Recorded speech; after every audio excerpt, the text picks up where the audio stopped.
오늘 하나님의 말씀은 시편 122편 6절에서 9절까지 말씀, 6절에서 9절까지 말씀 제가 받들어 봉독하겠습니다. 예루살렘을 위하여 평안을 구하라. 예루살렘을 사랑하는 자는 형통하리로다. 내 성 안에는 평강이 있고 내 궁중에는 형통이 있을지어다. 내가 내 형제와 부모를 위하여 이제 말하리니 너 가운데 평강이 있을지어다. 여호와 우리 하나님의 집을 위하여 내가 너 복을 구하리로다. 아멘. 오늘 본 말씀 중심으로 해서 예루살렘의 평화를 위하여 기도하라 하는 제목으로 말씀을 나누고자 합니다. 인간이 타락한 이후 이 세상에는 전쟁과 다툼, 갈등이 없을 때가 없었습니다. 여러분들이 잘 아시는 바와 같이 아담과 이브가 타락한 이후 그의 아들 가인이 그의 동생 아벨을 죽이면서 이 세상에서는 전쟁과 싸움이 시작되었습니다. 이러한 현상은 말세를 살아가는 우리들 세계 속에서도 예외가 아닙니다. 그래서 지금도 지구촌 곳곳에서는 전쟁과 다툼이 일어나고 있는 것입니다. 지금 우리가 살고 있는 이 지구촌을 조금만 둘러보면 이러한 현상들을 알 수가 있죠. 지난 2022년부터 시작된 러시아와 우크라이나 간의 전쟁이 지금도 진행 중이고, 또한 2023년부터는 이스라엘과 하마스, 헤즈볼라, 후티 반군 이란과의 전쟁이 진행되고 있음을 알 수가 있습니다. 우리는 세상 사람들과는 달리 하나님의 말씀, 곧 성경 말씀을 믿고 사는 자들입니다. 따라서 우리 믿는 성도들은 다른 전쟁보다는 예루살렘과 이스라엘에서 일어난 전쟁에 더 관심을 갖게 됩니다. 왜냐하면 우리 주님께서 이 이스라엘 땅으로 다시 오시기 때문에 그렇다는 것입니다. 그렇기 때문에 특별히 우리 주님이 다시 오실 날이 가까울수록 더욱 이스라엘 땅에서 일어나는 그 일들과 특이한 일들과 전쟁 이런 일들에 관심을 가져야 된다는 것입니다. 주님께서는 마태복음 24장 32절 33절에서 이렇게 말씀해 놓으셨습니다. 무화과 나무의 비유를 배우라. 그 가지가 연하여지고 잎사귀를 내면 여름이 가까운 줄을 아나니 이와 같이 너희도 이 모든 일을 보거든 인자가 가까이 곧 문 앞에 이른 줄 알라라고 말씀하신 바 있습니다. 그렇기 때문에 우리는 그 무엇보다도 이스라엘에서 일어나는 일들과 전쟁에 관해 관심을 가져야 한다는 것입니다. 이스라엘과 예루살렘에서 일어나는 모든 일에 민감해야 한다는 것입니다. 왜냐하면 요한께서 이 세상을 통치하시고 특히 말세 때가 되면 우리 주님께서 이 땅에 오실 것인데, 이때에는 주님께서 행하신 모든 일들이 예루살렘을 중심으로 일어난다는 것입니다. 우리 주님 오시는 그 일이 예루살렘을 중심으로 해서 일어난다는 그 사건이 일어나고 예루살렘으로 오신다는 것입니다. 이스라엘이 마지막 때를 향한 우리 주님의 세계 경영과 심판하심에 있어서 시계판을 역할을 한다는 것입니다. 지게표 역할을 한다는 것입니다. 이정표 역할을 한다는 것입니다. 그렇기 때문에 오늘은 특별히 이스라엘에서 벌어지고 있는 전쟁과 관련하여 말씀을 드리고자 합니다. 왜냐하면 우리 주님 보시는 그 사건과 매우 밀접한 관계가 있기 때문에 그래요. 특히 말세 치마를 살아가고 있는 우리 하나님의 자녀들, 믿음의 성도들 입장에서는 더욱더 그러한 것. 이스라엘에서 일어나고 있는 이 전쟁, 종말과 우리 주님 다시 오심과 관련해서 매우 중요한 이정표를 제공하고 있습니다. 따라서 지금 이스라엘 땅에서 벌어지고 있는 전쟁과 관련하여 성경에서는 무엇이라고 가르쳐주고 있는지 살펴봐야 한다는 것. 성경에서 미리 말씀해 놓고 계시는데 그 말씀이 무엇인가 우리는 알아봐야 된다는 거예요. 우선 지금의 이스라엘 전쟁의 양상과 앞으로의 전망은 어떻게 될 것인가? 그리고 그 다음으로는 이스라엘의 전쟁은 성경 말씀 가운데 어떤 의미를 가지고 있는가? 성경에서 뭐라고 말씀하시고 계시는가?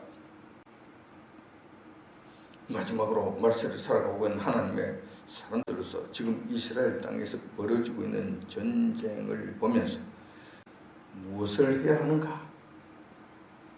어떻게 우리가 무슨 일을 해야 되며 우리는 어떻게 해야 되는 것인가? 이런 순서대로 말씀을 한번 나눠보고자 합니다. 지금 이스라엘 땅에서 벌어지고 있는 전쟁 양상과 향후 추이는 어떻게 될 것인가? 한번 살펴볼 필요가 있습니다. 지금 이스라엘에서 벌어지고 있는 전쟁은 여러분들도 잘 알고 계시는 바와 같이 지난 2023년 10월 달에 하마스라고 하는 팔레스타인 족속들이 이유도 없이 초막절 행사를 하고 있던 유대인들을 공격해서 무고한 시민 1,300여 명을 죽이고 240여 명을 인질로 잡아간 만행으로 인해서 벌어진 전쟁입니다. 시작이 이렇게 된 것, 발단이 이렇게 된 것. 우리는 이 전쟁을 이스라엘과 하마스 간 전쟁이라고 부릅니다. 세상이 그렇게 불러요. 세상 언론도 이렇게 불러요. 그러나 엄격히 말하자면 이것은 전쟁이 아닙니다. 왜냐하면 전쟁은 나라와 나라 간의 무력 충돌을 의미하는 것입니다. 나라와 나라 간의 무력 충돌이에요. 싸우는 일이에요. 그런데 하마스는 정식 나라가 아닙니다. 정식 나라가 아니기 때문에 하마스와 이스라엘 간의 전쟁은 전쟁이라고 싸움은 전쟁이라고 이야기하는 것이 부당하다는 것이죠. 하마스는 여러분들이 아시는 바와 같이 알라 신을 섬기는 이슬람교를 섬기는 팔레스타인 주민들입니다. 주민들 중에 한 집단입니다. 한 정치적 집단입니다. 이들은 지금 이스라엘 땅에서 이스라엘 나라의 보호하에서 소수민족으로 살아가고 있는 자들입니다. 소수민족. 예를 들면 우리나라 안에 중국 사람들이 한 무리를 지어서 그러니까 저 인천이나 부천 이런 곳에 상당히 많은 중국 사람들이 살잖아요. 그 사람들이 자기들이 무리를 지어서 그들이 폭력을 행사하는 거예요. 우리 대한민국 국민들, 백성들 이유도 없이 죽이고 그걸 잡아가서 그냥 인질로 잡아가고 하는 이런 만행을 저지르는 이런 사건을 보시면 됩니다. 그렇기 때문에 이들은 정식적인 나라가 아니라서 우리는 전쟁이라고 부르지 않는다. 부르는 것이 부당하다라는 것이죠. 이 하마스 인간들은, 하마스 족속들은 이들이 이스라엘 정부가 베풀어주는 은혜에 보답하기보다는 무고한 시민들을 학살하는 만행을 저지름으로 인해서 이스라엘 자국 내에서 일어난 테러가 되고 이스라엘은 그 테러를 진압하기 위한 대대적인 작전을 벌리는 것이 지금의 양상이라는 거예요. 그래서 이것은 전쟁이 아니라 테러 진압 작전이라고 해야 된다. 왜냐하면 하마스가 이스라엘 백성들을 대상으로 해서 테러를 저질렀기 때문에, 테러를 벌였기 때문에, 그래서 우리는 이것을 테러 진압 작전이라 불러야 옳다라는, 합당하다라는 것입니다. 그러나 하마스의 배후에는 이슬람 세력들이 있고 이슬람 정신을 무장한 단체들이 대거 하마스를 지원하는 형태를 지금 보이고 있다는 거예요. 그래서 점차 하마스 테러 진압 작전은 이슬람권과의 전쟁으로 확산되어 가고 있는 모습을 보이는 것도 사실입니다.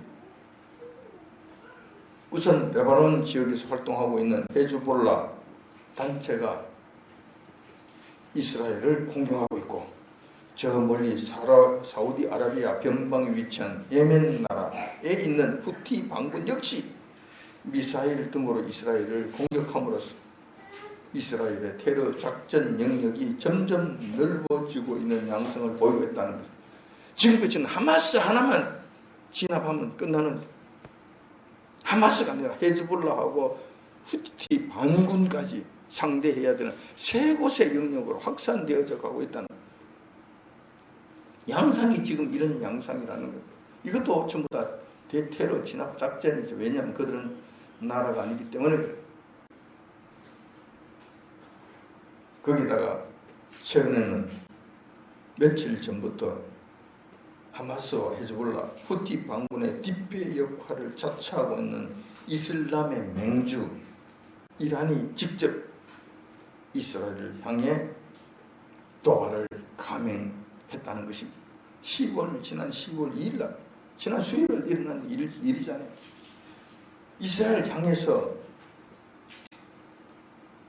그냥 갑자기 181발이라고 하는 미사일을 그냥 갖다 퍼부어버려요. 이스라엘 땅에. 볼 것도 없이 민간인 지역까지 그냥 무차별 공격을 해버린 거예요. 자, 이제부터는 그렇게 됐기 때문에 이제부터는 이스라엘과 이란 간 전쟁이 벌어질 일촉즉발의 상황으로 전환된 것을 우리가 보게 됩니다.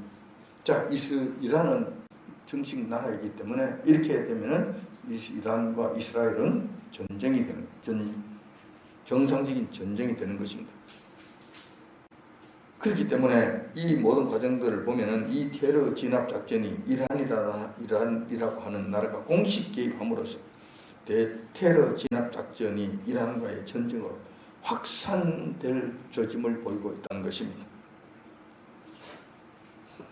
자, 그렇다면 이번 이스라엘 땅에서 벌어지고 있는 전쟁은 앞으로 어떻게 될 것인가? 다시 말하면 누가 승리할 것인가? 이것이 초미의 관심사가 될 거라는 것입니다. 세상 사람들에게는 승리를 점치는 일이 어려운 일일 수 있습니다. 하지만 세상 역사를 친히 주관하시는 여호와 하나님을 경외하는 우리 믿는 성도들에게 있어서는 결코 어려운 일이 아닙니다. 누가 이길 것인가 점치는 문제는 어려운 일이 아니에요. 우리에게는 어려운 일이 아니에요. 아주 쉬운 일이고 간단한 일입니다. 왜냐하면 하나님께서 성경 말씀을 통해 미리 가르쳐 주셨기 때문에 그래요. 그래서 우리는 전쟁 결과 앞으로 어떻게 전쟁이 이루어질 것인가, 누가 이길 것인가, 이거는 훤히 알고 있는, 하나님께서 말씀하시는 그 말씀을 우리가 안다면 앞으로 그 추이는 그냥 훤하게 알고 기다릴 수 있다는 거예요. 그 말씀이 어디에 기록되어 있냐 할 것 같으면 스가랴서 12장 2절 3절에 이렇게 기록되어 있습니다. 스가랴서 12장 2절 3절에 보면은 이렇게 기록되어 있습니다. 보라, 내가 예루살렘으로 그 사면 국민에게 혼치케 하는 잔이 되게 할 것이라. 예루살렘이 에워싸일 때에 유다에까지 미치리라.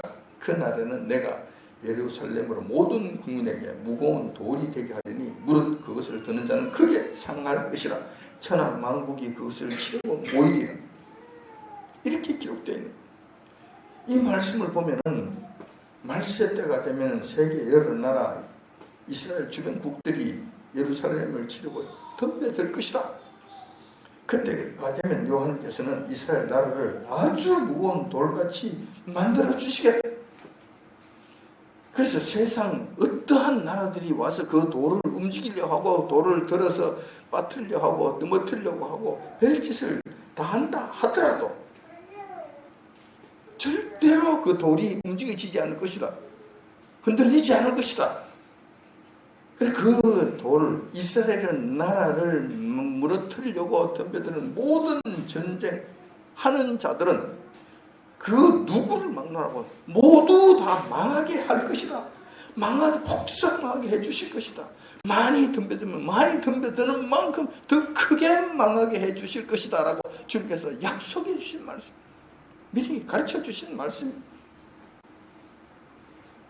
따라서 이스라엘이라는 나라가 지난 1948년 기적적으로 건국한 다음 그동안 4차에 걸친 중동 전쟁과 그 외 수없는 주변국들의 도발에 대해서 단 한 번도 패한 적이 없습니다. 단 한 번도 패한 적이 없습니다. 이 말씀 때문에 그래. 이 말씀에 의해서 그렇게 되는 거예요. 그러면 앞으로는 안 그럴 것인가? 앞으로 여전히 마찬가지. 지금 오실 때까지 이 말씀 계속 유효하게 될 것입니다. 그 어떤 나라도 이스라엘을 치러 온다면 그 나라는 망하게 될 거예요. 이스라엘에 의해서 망하게 될 거라는 것입니다.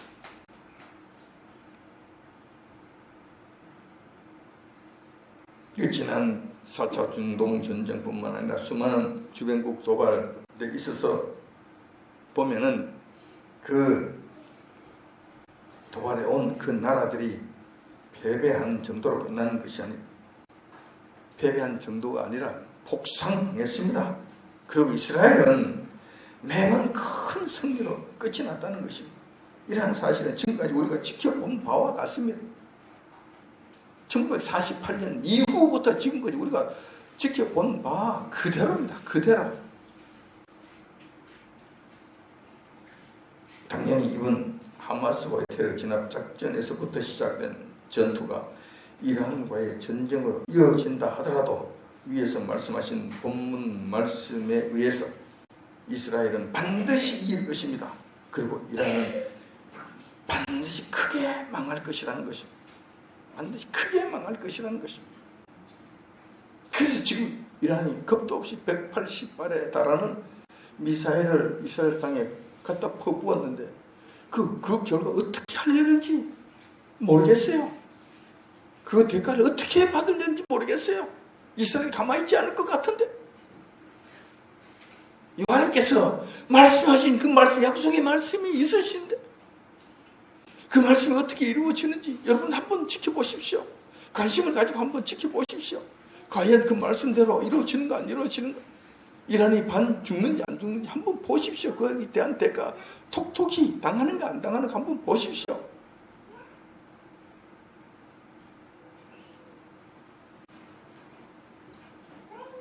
이란 이스라엘의 승리는 이번 전쟁뿐만 아니라 앞으로도 일어날 모든 전쟁에 있어서도 마찬가지 양상으로 진행될 것입니다. 반드시 이긴다는 것. 그래서 이러한 사실들을 아는 사람들, 아는 나라들, 아는 지도자들이라고 할 것 같으면 이스라엘에게 덤벼들지 않을 거예요. 이스라엘과 좋게 지내려고 하지 이스라엘에게 등을 지르고 하지 않을 거라는 거예요. 왜냐하면 이스라엘에게 등을 지는 것은 하나님께 등을 지는 것이고, 이스라엘을 치는 것은 하나님을 치는 것이 결과가 되기 때문에 그런 거예요. 반면에 이스라엘을 도우는 것은 하나님을 도우시는 것이고, 이스라엘을 기쁘게 하는 것은 하나님을 기쁘시게 하는 일이기 때문에 이스라엘 편을 드는 것이 옳다. 이스라엘을 도우는 것이 오히려 옳다라는 거예요. 들린 말에 의하면 다행히 우리나라가 이스라엘 땅에 무기와 탄약을 공급했다고 그럽니다. 은밀하게 공급을 했다고 그래요. 너무 감사한 일이 아닐 수 없어요. 우리 믿는 성도들과 우리 주님의 말씀, 이 말씀을 아는 자들은 이 일이 얼마나 잘한 일인지 정말 감사하게 된다는 거예요. 물론 우리 정부에서는 이런 사실 모를 거예요. 부지불식간에 했겠죠. 무슨 이유로 했는지 모르겠지만 어떻든 얼떨결에 했을지 모릅니다. 그렇지만 우리 눈으로 본다면, 우리 성도들의 눈으로 본다면, 이 말씀을 아는 자들의 눈으로 본다면 너무 잘했다, 너무 잘했다, 하나님께서 기뻐하시는 일들을 했다, 이스라엘 편을 든 그것이 정말로 잘했다. 왜냐하면 이스라엘은 반드시 승리할 것입니다. 이스라엘 대적하는 자들은 반드시 멸망할 것이기 때문에 그렇다는 거예요. 두 번째로, 그렇다면 이스라엘 전쟁은 성경 말씀 속에서 어떤 의미를 가지고 있는가? 지금 이스라엘에서 일어나고 있는 이 전쟁은 성경에서 뭐라고 말씀하고 계시는가? 어떤 위치를 차지하고 있는가라는 말씀이에요. 성경에서 이 말씀을 하고 계시는가? 말씀하고 계신다면 어느 부분에서 말씀하고 계시는가? 이것도 한번 잘 살펴볼 필요가 있습니다. 왜냐하면 이스라엘은 요한님께서 이 세상을 다스리시는 시기반할 역할을 하기 때문에 성경에서 반드시 말씀되어 있는 거예요. 성경에서 반드시 말씀해 놓고 계시는 거예요. 이번 이스라엘과 하마스 간 전투는 점점 확산되어서 이제는 이스라엘과 이란 간의 전쟁으로 전환될 양상을 보입니다. 자, 그렇게 되자 전쟁에 관한 전문가라고 하는 자들과 요한계시록을 좀 안다고 하는 자들이 나서서 이런저런 말들을 하는 것을 보게 됩니다. 여러분들이 한두 번씩은 다 경험을 했을 겁니다. 세상 사람들 중에 전쟁에 관한 전문가라고 하는 자들이 나타나서 이번 이스라엘과 이란 간의 전쟁은 자칫 제5차 정동 전쟁으로 이어질 공산이 크며 나아가서 이 전쟁이 3차 세계대전으로 확산될 가능성도 있다 떠들어요. 이런 말을 하는 자들이 있다는 거예요. 한편 성경을 알고 요한계시록을 터득했다고 하는 자들 중에서도 여기에 지금 이스라엘 땅에서 일어나고 있는 이 전쟁에 관해서 이런저런 말을 하는 자들이 있는데 그들은 이런 이야기를 합니다. 이번 이스라엘 전쟁이 유보라데강 전쟁이라고도 하고 이번 전쟁이 아마겟돈 전쟁으로 주장하는 자들도 있다는 거예요. 이런 소리 저런 소리 막 떠들어대는 자들이 있다는 것입니다. 자, 그러면 우리가 그 성경 구절 한번 찾아가 보면 되잖아요. 그들이 주장하는 그 주장이 맞는지 틀리는지 그 관련 말씀을 우리가 한번 찾아보면 되잖아요. 뭐 어려운 것도 아니잖아요. 유보라데강 전쟁은 계시록 9장 14절에 있습니다. 이 말씀에 근거한 것입니다. 그 본문 말씀을 보면은 나팔 가진 6째 천사가 말하기를 큰 강 유보라데에 결박한 4 천사를 놓아주라 하며 4 천사가 놓였으니 그들은 그 년 1월시에 이르러 사람 3분의 1을 죽이기로 예비한 자들이더라 라고 기록하고 있습니다. 그리고 그 병사들의 수를 세어봤는데 2만만이었더라. 다시 말하면 2억 명의 병사들이 그게 참여하더라 라고 기록해 놓고 있습니다. 자, 이 말씀을 통해서 보는 바와 같이 이번 이스라엘 전쟁이 유브라데강 전쟁이라고 주장하는 그것이 타당한가? 한번 성경 말씀을 따라 한번 찾아가 보면 알 수 있잖아요. 근데 그게 사실이 아니라는 거예요.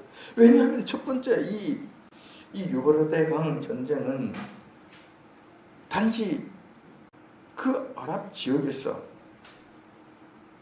지금 메소포타미아 그 지역에서 그 이란, 이라크, 그 다음에 시리아 그 일대에서 일어나는 전쟁이고 관련된 전쟁이라는 측면에서 그건 비슷해요. 맞기는 맞아요. 그거는 맞아. 유브라데강 주변에서 일어나는 다툼이라는 것은 맞아요. 싸움이라는 것은 맞아요. 전쟁이라는 것은 맞아요. 그런데 이것은 6째 나팔이 불어야 일어난다고 성경은 말씀하고 있지 않습니까? 근데 과연 지금 6째 나팔이 불었는가? 6째 나팔이 불지 않았습니다. 왜냐하면 5째 나팔이 불지 않았기 때문에 그래요. 그럼 5째 나팔에는 무슨 일이 일어나는가? 5째 나팔을 불면은 귀신의 화가 나타나게 되는데 5달 동안 이 지구촌에 귀신들로 인한 큰 고통이 반드시 일어나게 되기 때문에 그렇습니다. 근데 과연 그러한 일들이 있었는가? 귀신들이 나타나서 이 온 지구촌을 휩쓸고 수많은 사람들이 괴로워 죽을 지경이 되고 죽기를 강구해도 죽음이 피해가는 그런 일이 5 동안 극렬하게 일어나는 그 사건이 있었는가? 그런 사실이 있었는가? 없었잖아요. 그렇다면 아주 5째 나팔이 불지 않았다는 증거예요. 5째 나팔이 불지 않았는데 어떻게 6째 나팔이 불어서 유브라데강 전쟁이 일어났다고 이야기할 수 있겠는가? 말이 안 되는 이야기. 뿐만 아니라 그곳에 모인 병사들의 수를 시험했는데 2만만이라고 이야기해요. 2만만. 다시 말해서 2억이나 된다는 거예요. 어마어마한 병력들이 거기에 모였어요. 근데 지금 이란과 이스라엘, 하마스, 헤즈볼라, 후티 방고 전부 다 합친다 하더라도 2억이 될 수 없습니다. 몇십만 명도 되지 않습니다. 작은 무리밖에 안 돼요. 그런데 이것을 유브라데강 전쟁이라고 이야기할 수 있겠는가? 성경에서 말씀하신 유브라데강이라고 이야기할 수 있겠는가? 절대로 그렇지 않다는 거예요. 그래서 유브라데강 전쟁이라고 이야기하는 것은 성경적으로 어불성설이다. 맞지 않다. 또 다른 한편으로 이번 이스라엘 전쟁은 아마겟돈 전쟁이라고 주장하는 자들도 있습니다. 이것도 사실이 아닙니다. 이것도 지금 잘못 알고 있는 거예요. 왜냐하면 아마겟돈 전쟁은 7째 나팔 불고 난 다음에 일어난 6째 나팔도 안 불었는데 5째 나팔도 안 불었는데 7째 나팔 불고 난 다음에 일곱째 대접 재앙이 나타나게 되는데, 일곱째 대접 재앙 중에서 제일 마지막 일곱째 대접이 부어졌을 때 나타나는 전쟁이 바로 아마겟돈 전쟁이에요. 그러므로 얼토당토하는 말을 지금 하고 있는 거예요. 뿐만 아니라 아마겟돈 전쟁은 짐승이 주도합니다. 이 땅에 나타난 적 그리스도가 직접 진두지휘하면서 그 전쟁을 일으킨단 말이에요. 근데 지금 적그리스도가 나타난단 말이에요. 적그리스도가 아직 나타나지도 않았는데 이런 이야기를 한다는 것 자체가 정말 회개망직한 소리라 라고 밖에 말할 수 없다는 거예요. 여러분, 이런 말 함부로 하면 안 됩니다. 하나님 말씀을 함부로 끌어다가 이렇게 막 입이 열렸다고 떠들어대는 것은 안 됩니다. 하나님 말씀을 정말 소중하게 여겨야 되고, 함부로 이렇게 대하는 것은, 함부로 떠들어대고 함부로 이야기하는 것은 이거는 절대 안 됩니다. 하나님을 모욕하는 일이 되는 거예요. 많은 성도들을 잘못된 길로 끌고 갈 수 있다는 거죠. 다시 말해서 이거는 이단이 되어서 이단 사설로 인하여 성도들을 구렁텅이로 내몰 수 있는 이런 위험성이 있다는 거예요. 그러므로 이런 말들을 함부로 하는 것은 안 된다 뿐만 아니라 여러분들도 쏟지 마시기 바랍니다. 이런 말들을 하는 그런 자들에게 여러분들 절대로 미혹되지 마시기 바랍니다. 흔들리지 마시기 바랍니다. 겁먹지 마시기 바랍니다. 성경 말씀을 통해 여러분들 바로 인식하시기 바랍니다. 유월의 강 전쟁도 아니고 아마겟돈 전쟁은 더더욱 아니다는 사실을 여러분 확실히 인정하시기 바랍니다. 그렇다면 이번 이스라엘 전쟁은 성경에서 말씀하는 곳이 없는가? 있습니다. 있어요. 성경에서 이 말씀을 가르쳐 주고 있습니다. 그럼 어느 부분에 이 말씀이 있는가? 바르게 찾아가 봐야 되지 않겠습니까? 바르게 이해를 해야 되지 않겠습니까? 이 말씀은 마태복음 24장에 나타납니다. 예수님께서 제자들에게 말세 때, 세상 마지막 때 일어날 일들에 대해 말씀해 주시면서 이 전쟁에 관한 말씀도 해 주셨다는 것입니다. 마태복음 24장 6절에서 8절까지 말씀을 보면 이렇게 기록되어 있습니다. 난리와 난리의 소문이 듣겠으나 너희는 삼가 두려워 말라. 이런 일이 일어나야 하되 있어야 하되 아직 끝은 아니니라.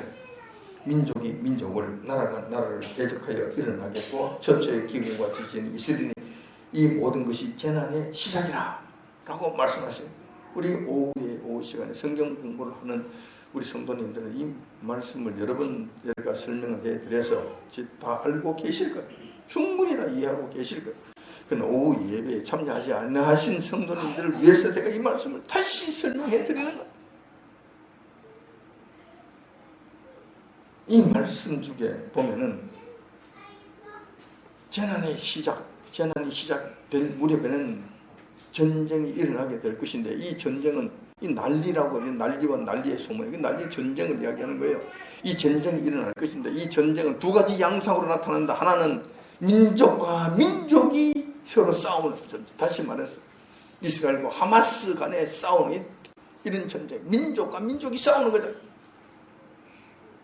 이런 난리가 한 가지가 있겠고, 또 다른 한 가지는 나라와 나라가 서로 싸우는 그런 난리가 있을 것이다.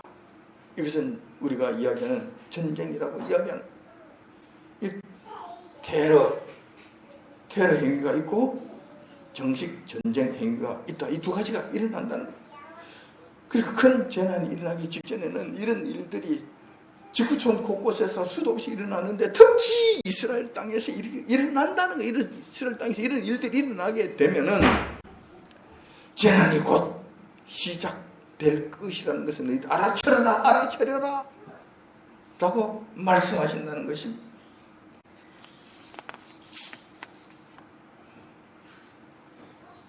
이러한 일들은 세상 마지막 때에 일어난 중요한 사건들로서 마지막 7년 대환란을 앞두고 그 대환란이 일어나기 위한 전조 현상으로 나라와 나라, 민족과 민족 간에 다투는 그런 전쟁과 난리가 나타나게 될 것이라는 것입니다. 즉 다시 말해서 이런 일들이 지금 이스라엘 땅에서 일어나고 있다면, 지금 난리와 난리, 다시 말해서 나라와 나라, 민족과 민족 간에 이 전쟁과 싸움이, 다툼이 일어나고 있다면 지금 마지막 대환란이 목전에 다가왔다는 증거를 하는 것이죠. 이것을 알아차려야 된다는 거예요. 알아차려야 된다는 거예요. 그래서 지금 이스라엘 땅에서 일어나는 이 일들은 성경에서 예수님께서 말씀하시는 이 말씀에 해당되는 것이고, 이 현상은 7년 대환란이 일어나기 위한 전조 현상으로서 곧 일어날 것이라는 사인으로서 이 말씀을 주신다는 거예요.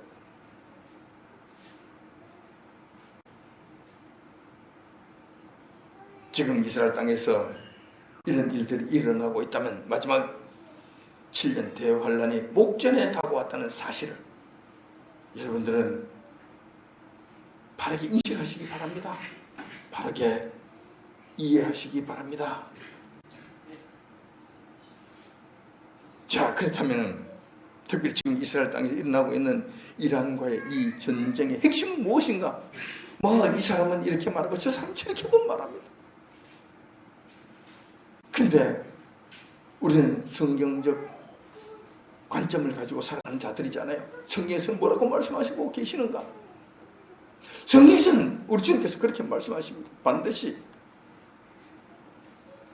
멸망에 가져간 것이 거룩한 곳에 선 것을 보거든, 예루살렘에 선 것을 보거든이라고 말씀하신, 다시 말해서 예루살렘에는 반드시 예루살렘 성전이 서야 된다는 것입니다. 성전이 서야 된다는 것, 성전이 세워져야 된다는 것입니다. 이것을 주님께서는 간접적으로 말씀해 주시고 있고 확정적으로 저희들에게 말씀해 주시는 거예요.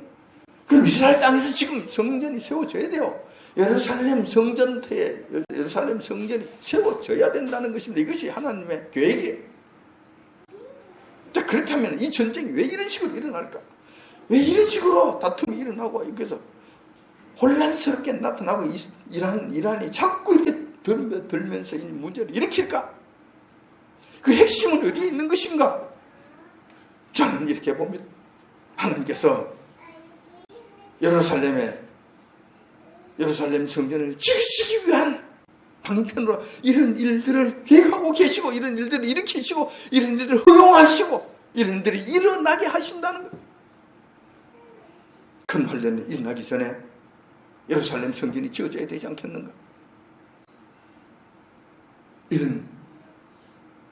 그렇기 위해서는 지금 이슬람권의 맹주 역할을 하고 실제 실권을 쥐고 있는 이슬람의 세력, 이란이 무너져야 되는 거예요. 이란의 그 정부가 하메니가 떨어지고 철권 통치를 하고 있는 이 독재자, 이를 제거해야 된다. 이 세력을 무너뜨려야 된다는 거예요. 그래야만 지금 예루살렘 성전터를 이스라엘이 온전히 장악할 수 있다는 거예요. 온전히 붙잡을 수 있다는 거예요. 온전히 실질적인 지배하에 들어가야 된다는 거예요. 그랬을 때 이스라엘은 민족의 소원인 예루살렘 성전 건축을 시작하게 된다는 거죠. 모든 준비가 다 되어 있는 그 땅을 지금 실질적인 지배하에 들어가지 못함으로 말미암아 아직도 저리고 있는 거예요. 이번 이 전쟁이 그와 관련되는 것이 아닌가 조심스럽게 생각된다는 거예요.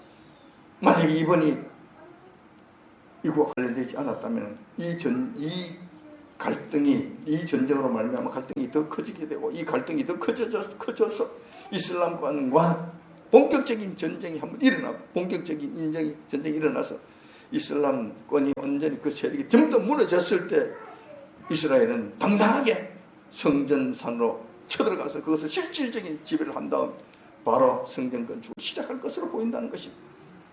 이것이 핵심이, 이스라엘 당시 일어나고 있는 전쟁과 다툼과 이 갈등의 핵심이 바로 여기에 있다는 거예요. 핵심이 바로 여기에 있다는 거예요.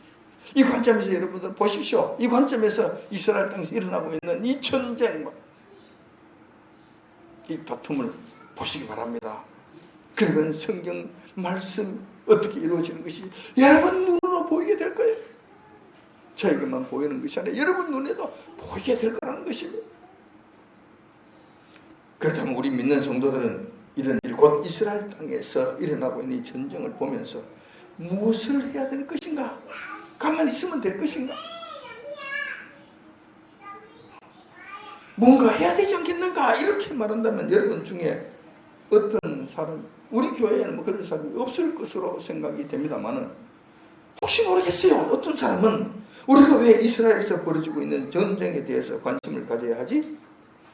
그들하고 우리하고 무슨 상관이 있는데? 라고 생각하실지 모르겠습니다. 그러나 결코 그렇지 않습니다. 서두에도 말씀드린 바와 같이 이 사건은 우리 주님이신 예수님께서 다시 오시는 사건과 직접적인 관련이 있다고 말씀을 드렸습니다. 이것 때문에 그래요. 이것 때문에. 우리 주님께서 재림하실 때는 이스라엘 땅 예루살렘 성전으로 오신다고 하셨습니다. 그런데 우리 주님은 이스라엘의 주님만 되시는 것이 아니라 우리의 주님도 되십니다. 그분이 오시는 것은 이스라엘 땅 예루살렘으로 오시지만은 지구상 어느 곳에 오셔야 되지 않겠습니까? 그곳이 바로 예루살렘, 이스라엘 땅에 있는 예루살렘으로 정하시고 그쪽으로 오신다는 거예요. 그렇다고 해서 이스라엘 백성들만 해당이 되는 것이 아니라 우리 믿는 모든 성도들이 다 해당이 되잖아요. 우리 주님이 오시는 것은 이스라엘만 구원하시러 오시는 것이 아니잖아요. 우리를 구원하시러 오시는 것이잖아요. 비록 그 땅에 오셨다 하더라도 우리도 같이 구원해 주신단 말이에요. 이 사건이 그렇게 일어난다는 거죠. 그러므로 우리는 이스라엘에서 일어난 이 일들 정말 우리 일처럼 봐야 된다는 거예요. 왜냐하면 예수님 재림하시면 우리의 직접적인 영향이 있는 직접적인 사건이기 때문에 우리가 구원받고 구속받고 휴거되고 하는 모든 일들이 일어나는 지역이기 때문에 그래요. 장소이기 때문에 그렇다는 것입니다.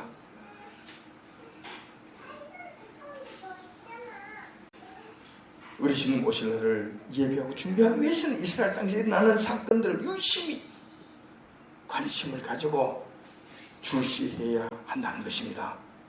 뿐만 아니라 성경에서는 이럴 때 우리 믿는 성도들은 무엇을 해야 하는지 거기에 대해서 친히 말씀해 주셨습니다. 그것이 오늘 바로 조금 전에 봉독해 드렸던 본문 말씀입니다. 시편 122편 6절에 있는 말씀이잖아요. 이것을 다시 한번 보면 이렇게 기록해 놓으셨습니다. 예루살렘을 위하여 평안을 구하라. 예루살렘을 사랑하는 자는 형통하리로다 라고 말씀하시고 있습니다. 예루살렘은 예수님 오실 때까지 바람잘 날이 없을 것입니다. 왜냐하면 사탄도 우리 주님께서 이 거룩한 곳으로 오신다는 사실을 알고 있기 때문에 할 수만 있다면 그들도 모든 힘을 다해서 방해할 것입니다. 특히 주변 추종 세력들과 나라들, 특히 이슬람권을 털어쥐고 그들을 동원해서 끝까지 예수님 오시는 일을 방해할 것입니다. 자, 이럴 때 우리는 무엇을 해야 될 것인가? 주님께서 말씀하신 거예요. 예루살렘의 평안을 위해서 기도하라고. 본문 말씀에 보면은 예루살렘의 평안을 구하라라고 말씀하고 있습니다. 그런데 여기서 구하라라고 말씀하시는 것은 기도하라는 말씀과 같은 말씀입니다. 그렇게 보면 된다는 것입니다. 자, 이렇게 하면은 예루살렘이 덜 힘든 가운데 평안한 가운데 예수님 오시는 것을 준비하게 될 것이고 준비하시게 되면은 평안하게 예수님께서 오시잖아요. 자, 그곳이 평안해지면 온 세상이 평안해집니다. 온 세상이 복을 얻는다는 것입니다. 그러므로 예루살렘 평안을 위해서 기도하라는 거예요. 너희들도 그 평안을 같이 누릴 수 있기 때문에 평안을 위해서 기도하라는 것입니다. 그런데 또 한 가지 이유가 더 있지. 무슨 이야기냐면 너희들 예루살렘의 평안을 위하여 기도한다면 여호와께서 예루살렘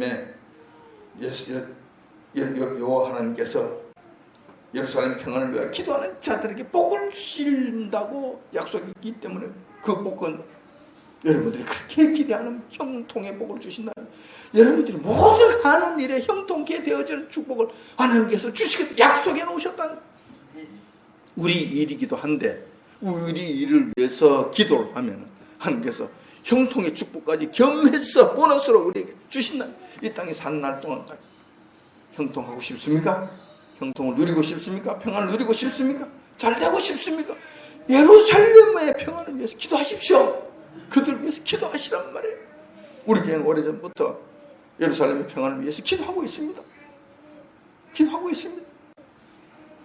여러분들도 이 기도에 같이 동참하시기 바랍니다. 그래서 우리 주님께서 기뻐하시고 요한께서 주시는 이 땅에 사는 날 동안 평안을 누리시기 바랍니다. 그래서 지금 이러한 사실들을 보면서 우리가 무엇을 해야 될 것인가?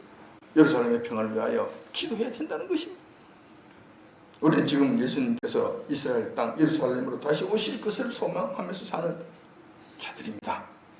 지금 이스라엘 땅에서 벌어지고 있는 하마스, 헤즈볼라, 후티 반군과 이란과의 전쟁을 우리는 목격하면서 살고 있습니다.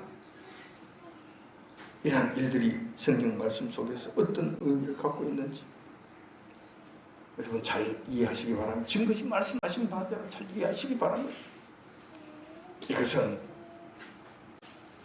유발라데 전쟁도 아니고 아마겟돈 전쟁은 더더욱 아니고 우리 주님 오시기 전 7년 대환란이 있을 것인데 이 7년 대환란 전조현상 민족과 민족, 나라와 나라 간에 이 난리가 나는 이 현상이다. 이 현상이다.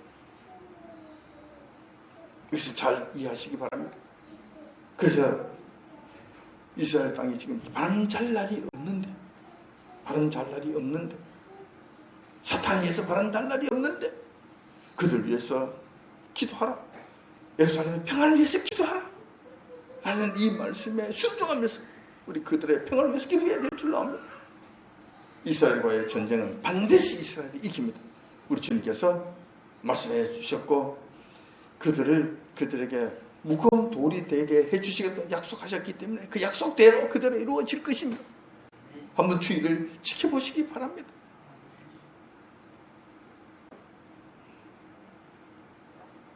그래서 이런 말씀들을 잘 이해하시고 주님께서 명하신 예루살렘의 평화를 위해 늘 기도하심으로써 주님 오실 날을 잘 준비하는 저와 여러분들이 다 되시기 이 아침 주님의 이름으로 축원드립니다. 아멘. 기도하겠습니다.